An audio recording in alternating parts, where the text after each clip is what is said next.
right, I'm testing it.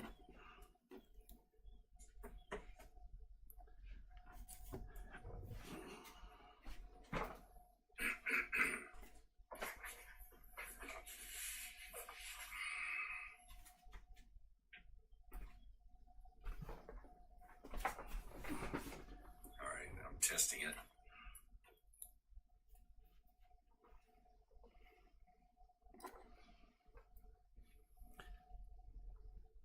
Hang on, let me find a piece of equipment I need.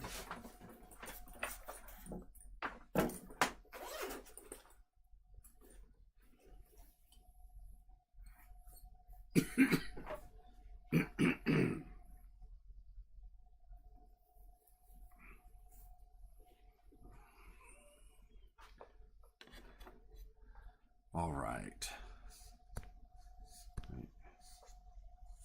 Here. So we left off last time with an actual problem. We got almost the correct solution here and here. So what we're going to do is we're going to go over and formalize this.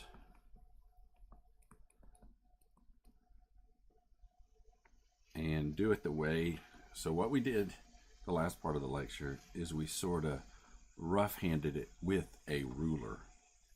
This is not what people want you to do. What they want you to do is this. Okay, so what I'm going to do, since I spent the time to draw all these up, that again, I'm going to copy. I'm going to slide down here and paste it all, but what I'm going to do, I'm going to tidy this up a little bit.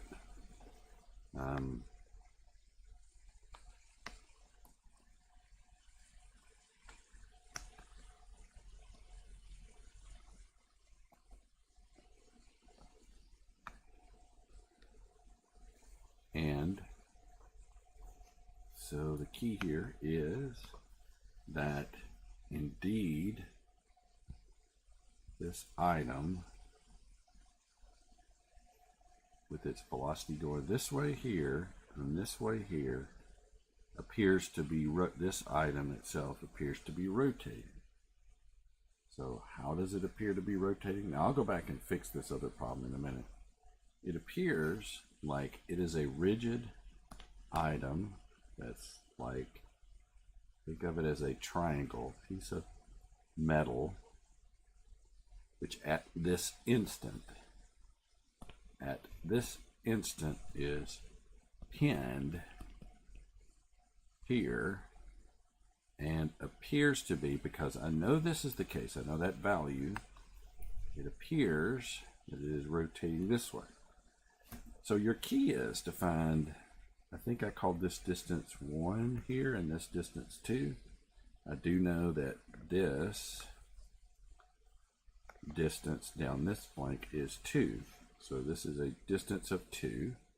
That's how long the thing is. Now let's go find some of the angles. I think I remember them, but I'm not sure that I do. Okay.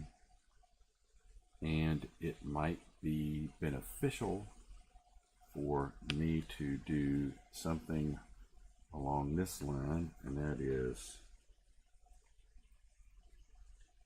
do a snippet and just grab this portion of it, and then what I will do, and this is just to help me with the angles, I'll go ahead and place it about right here.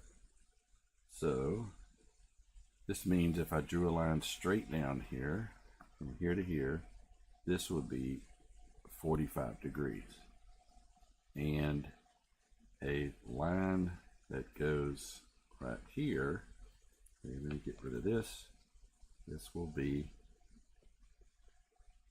30 degrees. So I do know this. Now what I'm setting up for, and this is kind of what we're setting up for, is knowing a distance and some of the angles, and we'll work it out from there. So let's start with this. We're mostly interested in the angles that are inside here. So I know that's 45. As it turns out, let's see if I can move this up.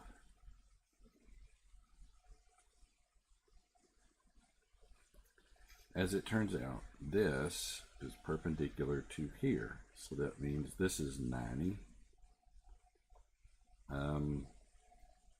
Now, this is the same line here, so if I were to draw, and I will erase this in a second, but if I were to look at this triangle, I could immediately make the proper assumption that this is 45. So that leaves me, then I can find this. So if I take 180, I drop off the 90 right here, and then I drop the 30, and then I drop the 45.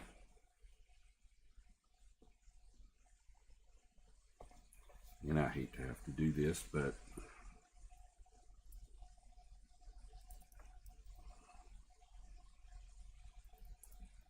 I just want to make sure that,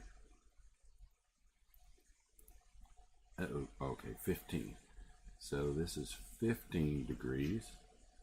Now, if I have a triangle that has a 15 right here and a 45 right here, I can tell you the angle that sits over here. Now, let me get rid of this for the time being. And that's 180 minus the 45 minus the 15. The 45 being right here and the 15 being right here. If I did that, again, give me a second, 120. So I zoom in here, this is 120. Now, what can I do here? This is a situation, okay, if you look back at the law, the law of cosines, what you'll find is, okay, I'll do this, or maybe I'll do it over to the side.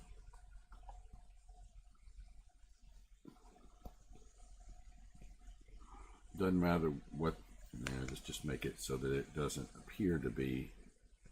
So you got an angle A, you get a B, you get a C, capital A, capital C, capital B. So I don't know which one you want to do, but it really doesn't matter. That's supposed to be a C. That's supposed to be a capital. Well, okay.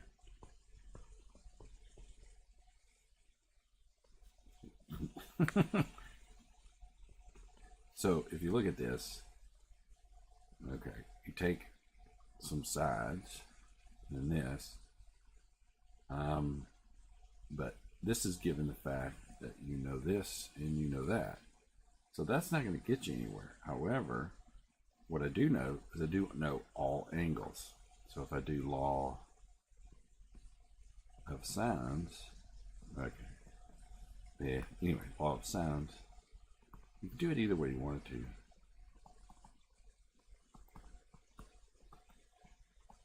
What I mean by that is you can flip these over. Now, I know this angle, I know that angle, I know that angle, I know one of the sides. So from that, I can back out the other two. So now that I've hacked all this up, I'm going to leave it there. I could just as well delete it. But what we have is I got this D1 sitting across from here. So since I'm interested in the heights or the distances, I'm going to put them on the top. Sine of 15 equals 2. You can take the D2 and opposing across from it is 45.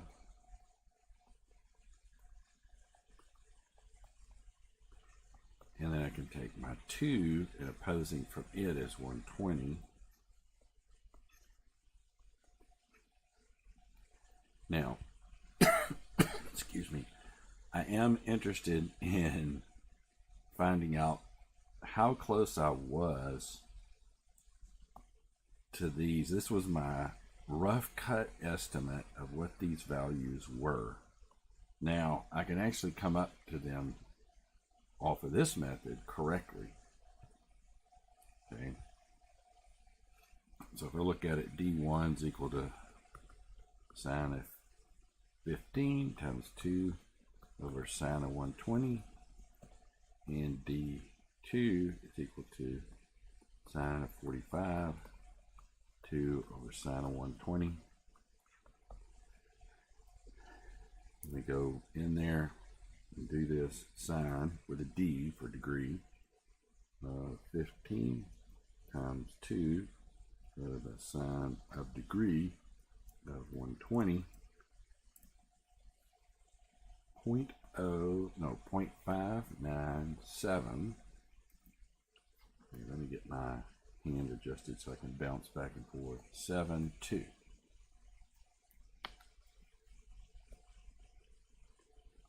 Let's make sure I did that. Okay, let's go back here. Now we're looking for sine of 45 here. 1.633. Now, these are the numerical correct answers. If we look back, these, okay, so let's compare this number with a rough cut estimate right there. And then I'm going to pick this number with a rough cut estimate back there.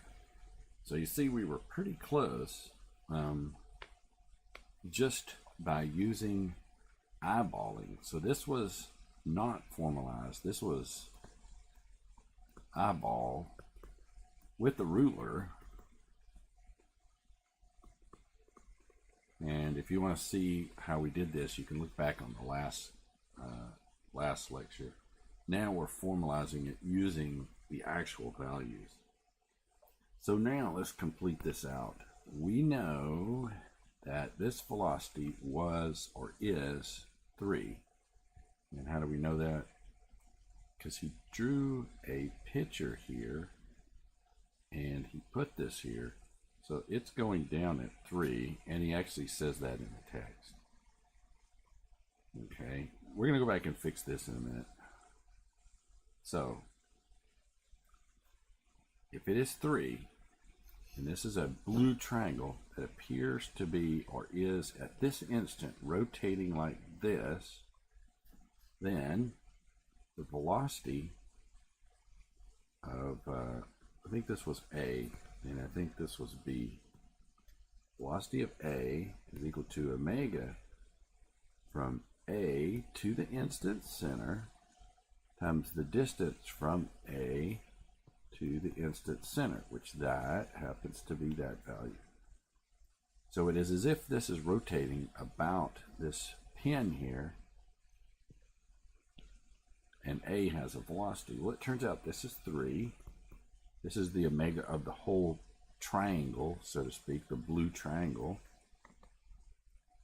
So I should just say this is the blue triangle, or just leave it with no subscript.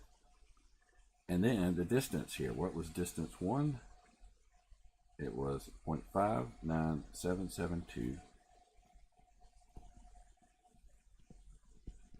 And therefore, omega would be equal to 3 divided by 0.59772. Now, in fact, inside octave, there are more digits in here, but guess what? I can do this and do 3 divided by, put a parenthesis there, go to the very end, put a parenthesis there, and I get 5.0191, and then of course there are digits there. Now go back to the book this is the solution he has right here. So he came up with it this way, but we're going to go back and fix ours, but we're doing it with instant centers right now, because that's the next section. Now, if this triangle appears to be rotating about here, then all you have to do is find the distance from here to here, and that can be used to find this velocity at B is equal to the same omega, because it's now a triangle rotating about this pin, times the distance here, distance 2. So the velocity of B will be 5.0191, because this is the omega that you have here, and then times that distance, which we found that to be right down here. Now I'm running out of space, so I'm going to shift this down and say this is this, and this is 1.633. Now let's go back. Nope, not there. Okay, so now I'm going to take I'm going to go ahead and use a W and say this is omega. So I have my omega. And then I'm going to say this is my D2 equaling to this. So now I'm just taking omega times D2 gives me 8.1962. And 8.19 and 8.2 is not that much different. So you see the instant center will get you the same answer. Now, let's go diagnose what I did wrong here. Now, I'm sorry I didn't go back to this, but that's okay. Let's see. Let's take a look. Okay, first, here's my equation. We're going to start going step by step through here. Velocity of B is equal to velocity of B relative to A plus the velocity of A. We have the velocity of A. This point's going down, and I'm using this as a coordinate system. It's going down minus 3 and then a J. Then I'm going to make the assumption that it's rotating positively. And then I'm going to draw a vector from A pointing to B. Now, did I do that correctly? If I looked at it and said, okay, so I have a triangle, it's 2. And I'll just look straight here on this. Then I'll clean it up first. So if I took a vector, and it's of length 2, I have this distance and that distance. So this one would be 2 over square root of 2, because cosine of 45 equals sine of 45 is equal to, oops, my hand went off there, 1 over square root of 2. Now, if you take 2 over square root of 2, which is this, and then you multiply the top and the bottom by square root of 2, did I goof up there? Square root of 2 times the square root of 2 should give you 2. That should cancel that, and that should give you square root of 2. Now, to double check that, just because I don't believe myself, I'll take 2 divided by square root of 2, and then I'll take square root of 2, just to make sure. Looks to me to be correct. Now, the vector has to point down, has a component going in the minus J direction and the minus I direction. Oops. Going down and back to the left. So I believe I'm okay at this point. Now, what did I do wrong here?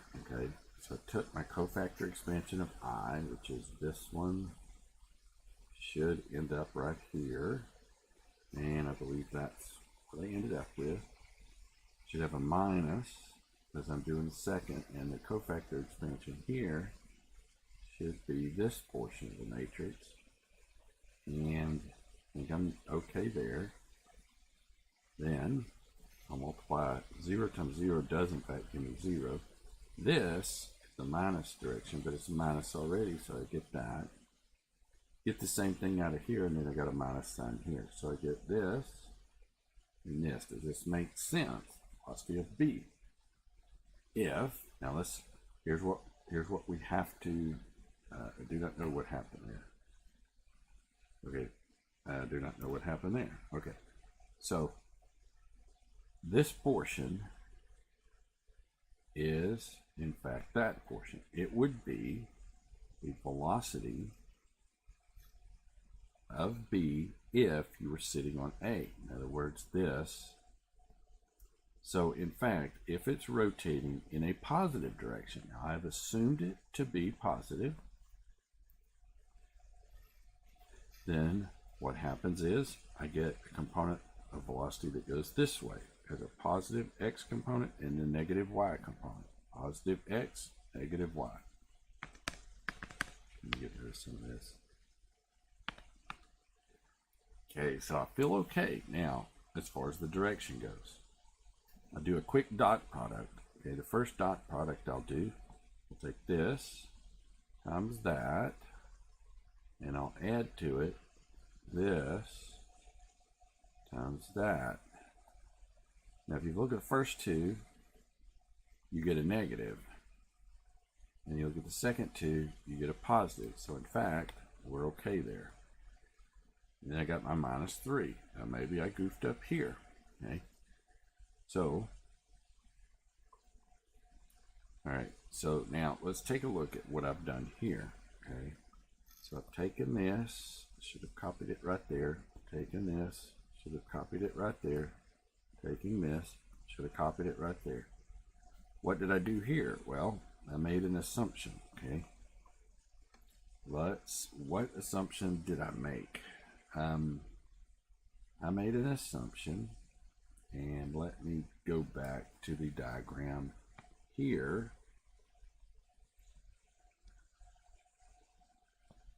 And say what I had done is I had assumed this velocity ran that way. I can either assume it to run this way or the other way. I particularly chose that way. So that means the velocity in the x would be, this is still 30, would be in the minus direction. The magnitude of this velocity, which I'm calling it capital VB, times the cosine of 30, and it would move in the positive y direction, the VB times the sine of 30. So I think I'm okay here.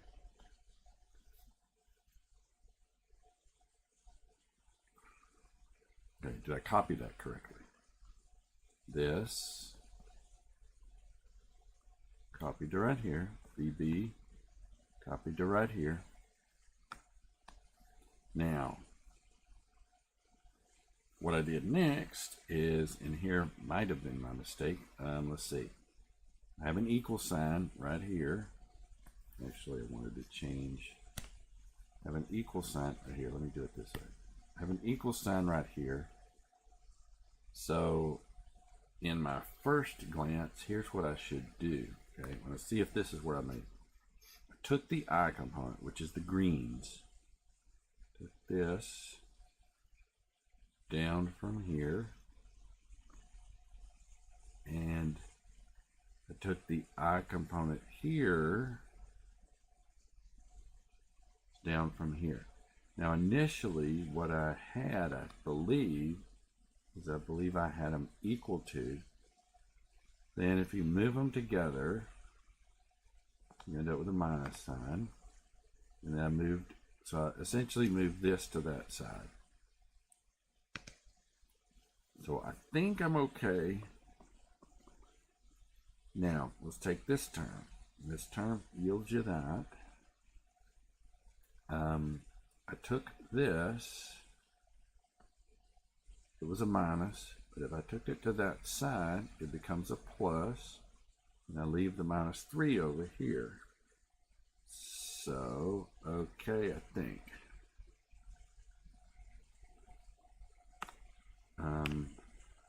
Let's see what happens next here.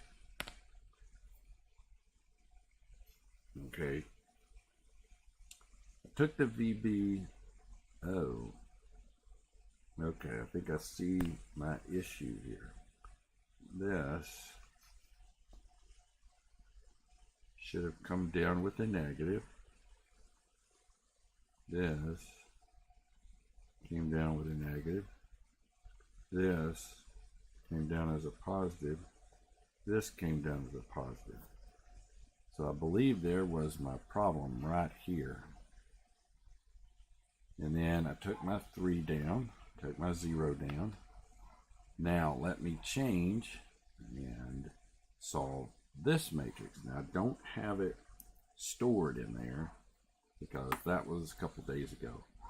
So I'm taking my K matrix equals to minus cosine degree of 30, a space, a minus square root of 2, new row, sine degree of 30, square root of 2,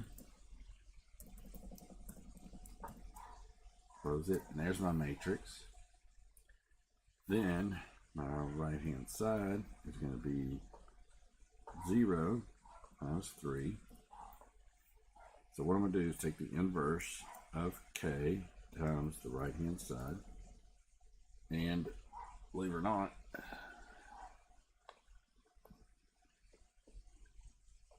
I get the right answer. So 8.1962 minus 5.0191.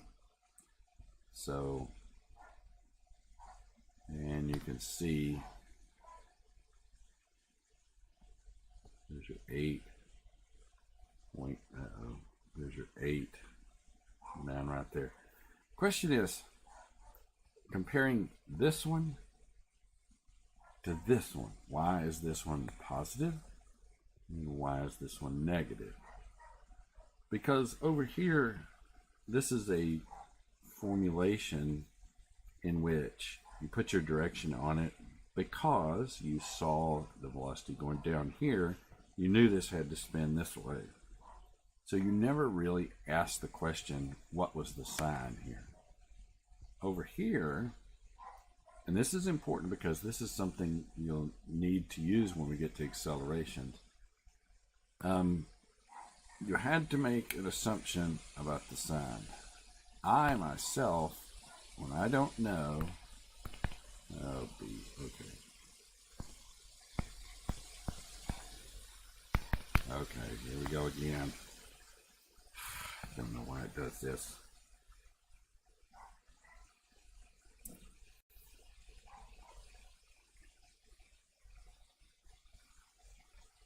Okay, go to draw. When you have to make an assumption, the best thing in my mind to do is make an assumption. If you do not know the direction, even if you do feel like you do know, I always assume that it's positive in this way. That way, when I come down to here, I am listing a positive number here. It's a symbol, an unknown, but if you assume it to be negative, you're supposed to put a negative there. Well, that can complicate things, so why not just assume that it's positive?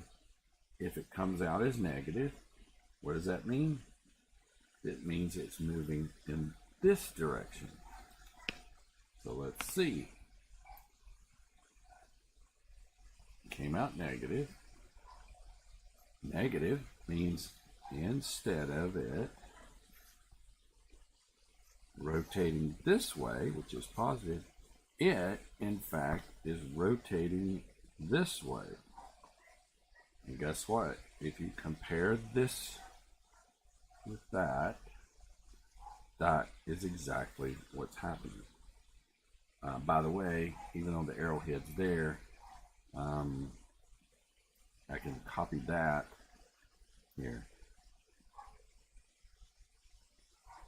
Don't know if this will work. Copy. Put it right here. And guess what? The red, well, it was red. These two vectors, this one and that one, are both rotating in the same direction. So with that, we fixed our problem. I left it hanging in order to use this as an opportunity to try to find out what was going on and introduce instant centers. So I introduced instant center as a check here. As it turns out, when we get to acceleration, there is no such thing as an instant center. You cannot use instant centers on acceleration. You can use them on velocity. So here we did a rough eyeball using an instant center with a ruler. And if you didn't see that, check the last lecture. Tell you what, in fact, let me go do this. I do apologize. I have skipped you guys as far as, well, I hope I don't have to do this.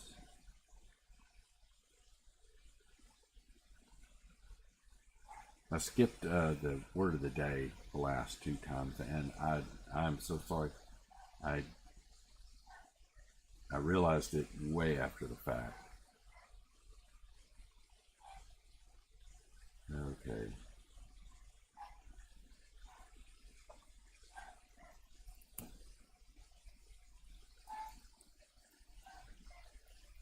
And how about oak? How about that? There you go, oak. So back to the point is I eyeballed it. So just with a ruler that I had here, if you look back, I used this ruler and I counted the number of ticks here. In other words, I had the number of ticks where each one of these split was a tick, and so there were 5 ticks between here and here, and so I did a rough cut. With that rough cut, I was able to get the answers to be this. So my answers with a rough cut were this, and I think my omega. No, that was the velocity. Okay, here was my omega up here. So I was actually pretty close with just eyeballing this thing. And believe it or not, in the old days, this is the way they did it. They would lay it out on a ruler, do everything to scale. Now, I went in and did the trig off of this last one and I didn't do law of cosines, but I did law of sines. Found the distances, went down to the point where I actually found the velocities, and I found the omegas, and surprisingly, I was pretty close. So those two are quite a bit different apart, but not that bad, and these two are a little bit apart, but not that bad given the fact that this was just an eyeball solution. With math, it wasn't just that you looked at it, it was that you looked at it and made a measurement to get an approximation of this distance and an approximation of that distance. Then I came back, did it. Then I went back and found my problem. And I made a stupid error where I just didn't copy the sign down. And there's a lot of those that you can make. It's okay. But the key here with these type problems is you have two completely independent ways to work the problem. You have multiple checks along the way where I dotted this portion of the matrix, I'm sorry, of the vector, this one times that one, plus this one times that one, has to be 0. Likewise, I mean, it's pretty useless, but this times that plus this one times that one gives you 0 as well, but that's pretty useless. And I think I talked about it last time, and this originates from the fact that if you had two vectors in any orientation, doesn't matter where they're looking at, if you cross them, if you cross A vector with B vector, you'll get a C vector. In fact, this C vector will be perpendicular to both A and B. So, mathematical rule that says this, this is a rule, meaning it's always the case in which C dotted with A will always be 0, and C dotted with B will always be 0. This is what you can use to do a check. Okay, so in other words, this vector, you cross them, you get the C.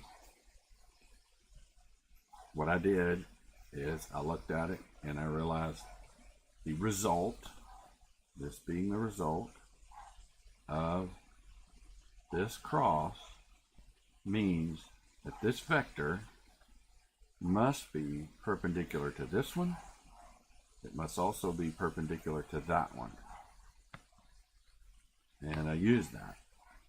So by the time I got to right here, I felt pretty comfortable with what I've got.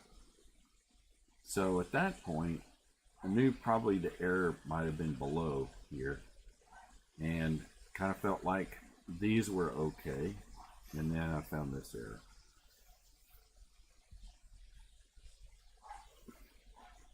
So, 941. Let's do a setup of another problem or two.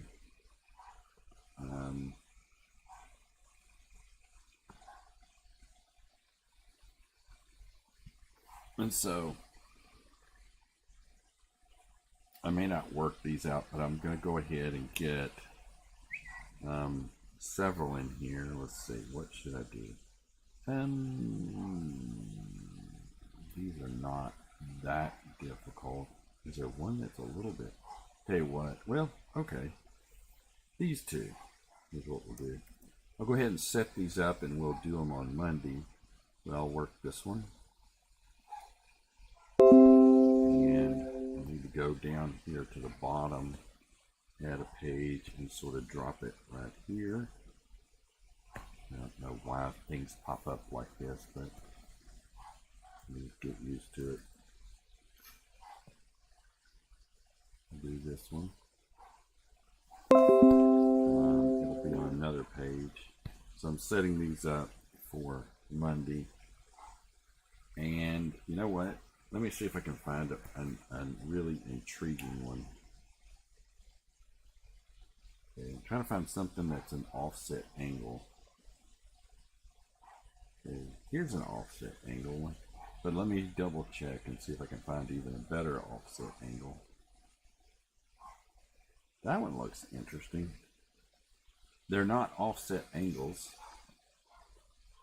but looks like an interesting to work.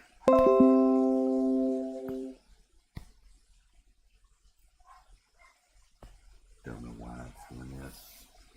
Maybe go back to a different pen. This one's good too.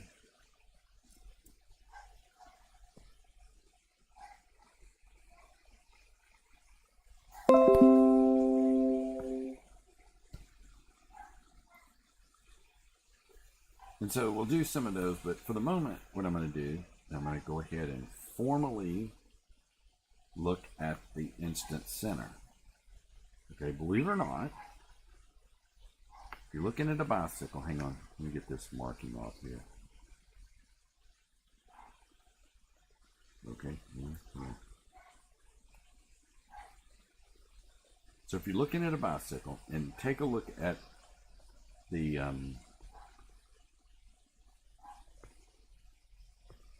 let's see, okay. Take a look at how the picture is foggy. In other words, you can see the motion moving from left to right. If the frame is left open, it becomes kind of foggy. As it turns out, the only place that has a zero velocity is that point right there. That's because it's touching the ground at that instant. So it, in fact, is what's called the instant center. If you drew a vector from here to here, you would find out it was the only place that you can find in which the velocity is directly to the right, and it's attached to the frame of the bicycle here, and it's also the center of the wheel. But if you went out here and drew a picture, a line to any point on this, this in fact is the velocity at that point. This point is coming down towards the ground and has a component going to the right. This point of the wheel is actually coming up some because it's rotating up. It's also moving to the right. Now it's not moving to the right at the same speed as here, but believe it or not, if you went to this point and it doesn't look like it is, but if it were at that point, you would have a component that was equal to that going to the right, and then another one going down there. So in fact, instant centers are places on the location of a rotating body that at that instant it appears as though the thing is rotating about it. Now, if you have 2 points on a body and you actually know the direction, not necessarily the value, you don't have to know the value at that point, but you know the directions of rotation. What you do is you draw a perpendicular line to the direction of that velocity. You draw another, that went off. You draw another perpendicular line to the other one, and where they cross is the instant center. You can have, okay, so this is an interesting one. And this is interesting because, okay, you do this same technique here. You know the velocity is going this way, the velocity is going that way. This time you have the magnitudes. So what you do is you draw a straight line. Where do they cross? Oh boy. They cross anywhere along here. So how do you actually find the instant center? Well, if this was 2 and this was 3, then this distance, whatever it would be, hang on, say D1, I'll call it D1, we'll call this D2, and 3, velocity is equal to omega D2, where this is this. But the velocity here is 2 equal to omega D1. So you'd have to figure out, these ratios and the omega. This is basically set so that it rotates. Now this is a case where the instant center is off to the side. These velocities are going in the same direction. However, one's a little faster than the other. You can use that in order to move your triangle back to there. Instant center, okay, here's a case in which the ladder's sliding down. Well, it's sliding down the wall, it's sliding out here. That instant, it's appearing to be rotating just like that. And here he's talking about a bunch of points on the body, which actually, if you only need to know 2, then you can find any velocity on the body. So here's a case in point, okay? He has this point C that's going this way. He has this point B, well this point is attached so that it's going that way. So what does he do?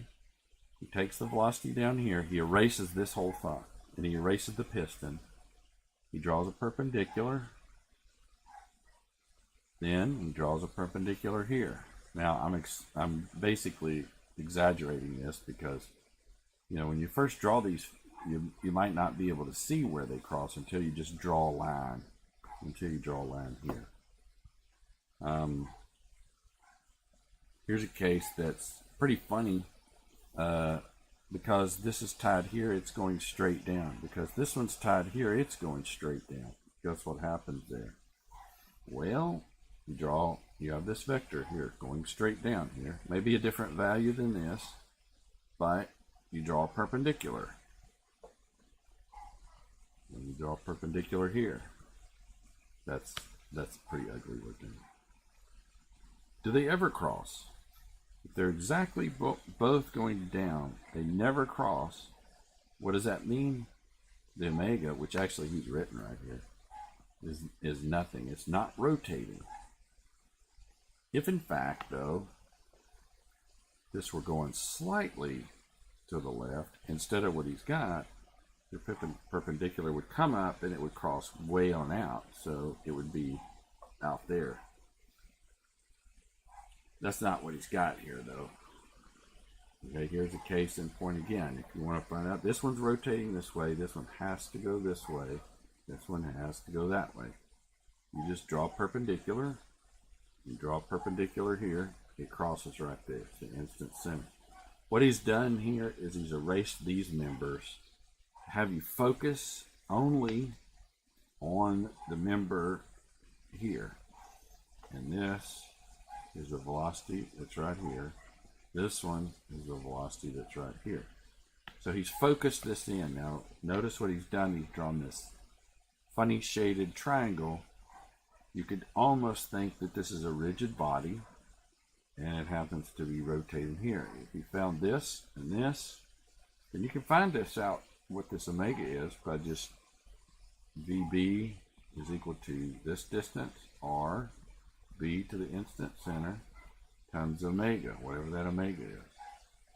And this is what he does right here. He goes in and he does these two, finds their number, gets the omega, and works his way through the thing. Then what he does, he goes back and takes this, and he can find the omega here.